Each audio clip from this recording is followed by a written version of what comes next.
our weekends mini vlog. For today's mini vlog, kami ay pupunta sa dentist. So bago yon, outfit check, charis. Matagal ko na talagang plan ipabunot tong bagang na to kasi sobrang bulok niya na talaga. Alam mo yung feeling na kapag may kausap ka, ikaw yung mahihiya kasi nga parang feeling mo ang baho ng hininga mo, ganon. Sobrang kabado pa ako kasi nga syempre, ito na naman, bunutan na naman ng ipin. Kasi yung last na pabunot ko is yung I think elementary high school pa ako.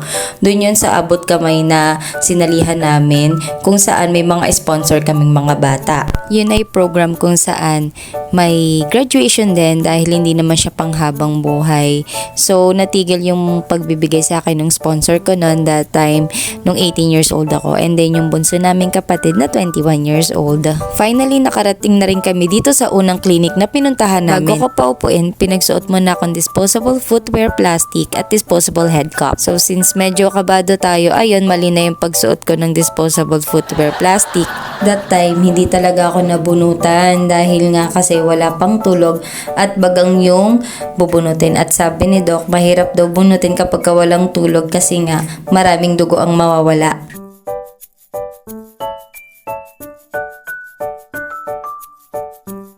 Naramdaman ata ni Doc na kabado ako kaya hindi rin talaga ako natuloy na bunutan yan. Since andyan naman na kami at nakaupo na ako dyan, sabi na lang ni Doc, sige x-ray na lang natin and ipa-second opinion nyo na lang sa ibang dentist. Nagbayad kami ng 1,000 pesos, 500 for consultation and 500 para sa x-ray. Bago pa man kami pumunta dyan sa unang dental clinic, nag-inquire na talaga si Mal dito sa pangalawa naming pinuntahan. Kaya kinabukasan na kami nagpunta dito kasi hindi available ang dentist. 9:30 pa daw ng umaga ng Sunday available yung dentist kaya hindi kami nagpunta dito agad. Malapit lang to sa papuntang elementary school Holy Spirit kaya sa mga taga Holy Spirit alam na alam nyo to, dito lang to sa may O'Donnell. Ang nag-refer din sa akin ito is yung katrabaho ko kaya tinry ko talaga kasi sabi niya mura lang. Ano po kasi, ano na to, nangyari po kasi, ano na siya, may mga nabasag na.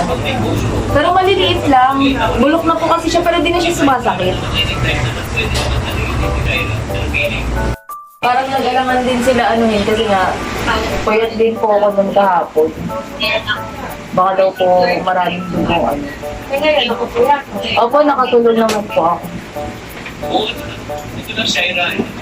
Pasihip mo na. Sige.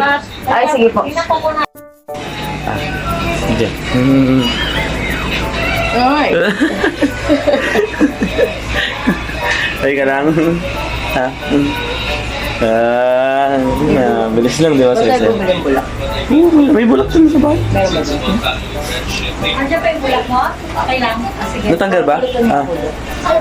Finally, nabunot na rin siya. Thank you Lord talaga. Thank you din pala sa asawa kong super supportive. Talagang hindi niya ako iniwan hanggang sa mabunot yung ngipin ko. And finally, binigyan ako ni Doc ng reseta para sa mga gamot na dapat inumin. Malapit na matapos tong vlog ko. Maraming salamat sa panonood nyo. Hanggang sa muli.